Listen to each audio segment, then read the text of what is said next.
Baik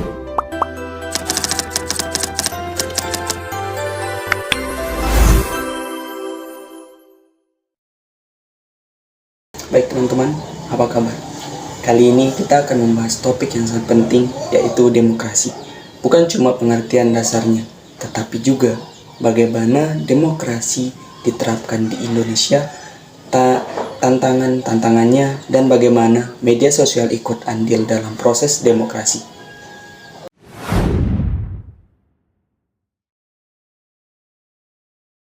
Baik, sebelum itu, apa itu demokrasi? Jadi, secara etimologis, demokrasi berasal dari bahasa Yunani, yaitu demos, yang berarti rakyat, dan kratos, yang berarti kekuasaan. Artinya, kekuasaan berada di tangan rakyat. Secara umum, demokrasi adalah sistem pemerintahan di mana rakyat berperan dalam pengambilan keputusan politik, baik secara langsung maupun tidak langsung. Demokrasi juga menjunjung tinggi kesetaraan, kebebasan, dan partisipasi dalam publik. Menurut ilmuwan politik, yaitu Robert Adahud, demokrasi yang sehat harus punya pemilu yang adil, kebebasan sipil, dan akses informasi yang merata. Artinya, demokrasi itu bukan cuma soal prosedur, tapi juga nilai-nilai keadilan dan akuntabilitas.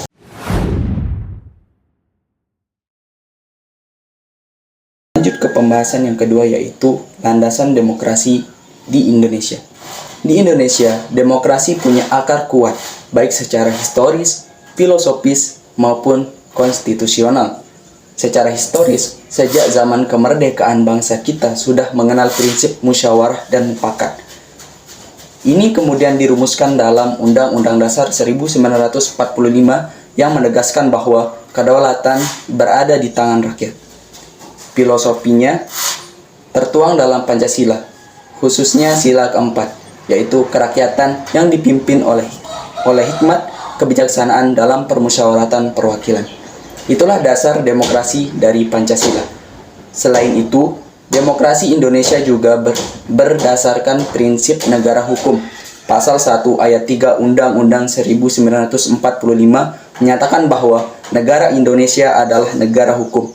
Artinya, demokrasi harus berjalan sesuai aturan hukum, menjunjung keadilan, dan melindungi hak asasi manusia.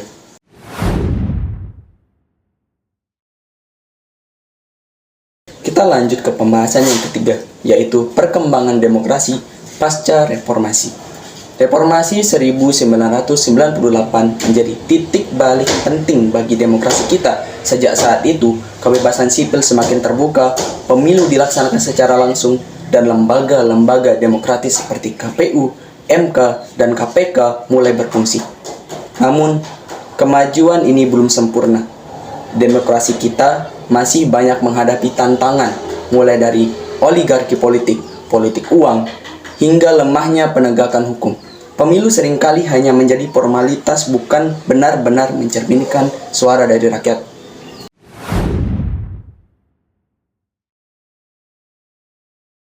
Baik teman-teman, kita lanjut ke pembahasan yang keempat, yaitu tantangan serius dalam demokrasi Indonesia. Ada beberapa faktor utama yang mengancam kualitas demokrasi kita. Yang pertama itu ada korupsi. Banyak sekali pejabat menggunakan kekuasaan untuk kepentingan pribadi, mulai dari revisi Undang-Undang KPK tahun 2019 misalnya, dianggap melemahkan upaya pemberantasan korupsi. Yang kedua itu ada pemilu tidak jujur. Politik uang dan manipulasi suara membuat pemilu tidak lagi mencerminkan kehendak rakyat. Yang ketiga ada pembatasan kebebasan. Banyak sekali warga dan aktivis dikriminalisasi hanya karena menyampaikan kritik melalui media sosial atau media massa. Yang keempat itu ada supremasi hukum yang melemah. Penegakan hukum cenderung tumpul ke atas dan tajam ke bawah. Elit politik jarang tersentuh hukum, namun rakyat biasa sering jadi korban. Semua ini membuat demokrasi kita terjebak dalam jebakan prosedural, yaitu jebakan terlihat demokratis di permukaan saja, tapi kosong secara substansi.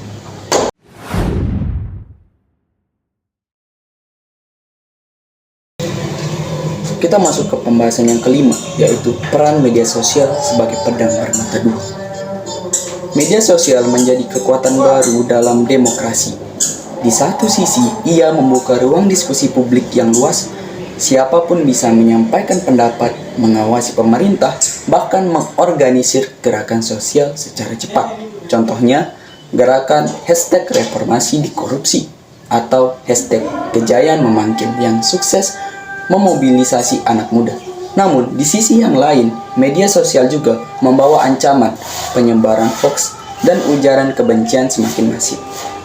Buzzer politik digunakan untuk menggiring opini dan menyerang lawan politik. Polarisasi makin tajam, masyarakat terpecah menjadi kubu yang saling membenci, bukan berdiskusi. Jadi, fungsi media sebagai pilar demokrasi pun terancam ketika kebebasan digital dibatasi melalui UU ITE yang kerap digunakan untuk membungkam suara yang kritis.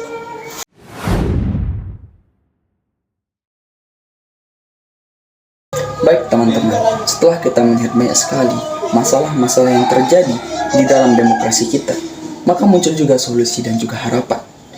Jadi bagaimana seharusnya kita menyikapi semua ini?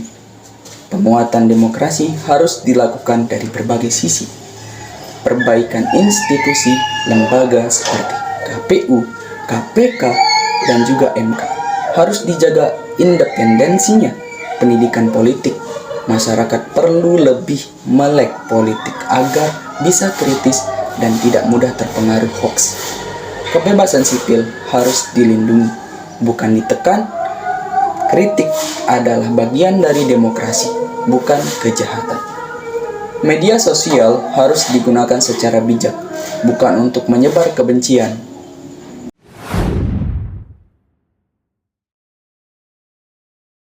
Baik teman-teman semuanya, jadi intinya adalah demokrasi bukan sistem yang sempurna, tapi sejauh ini ia adalah yang terbaik untuk menjamin keadilan dan kebebasan.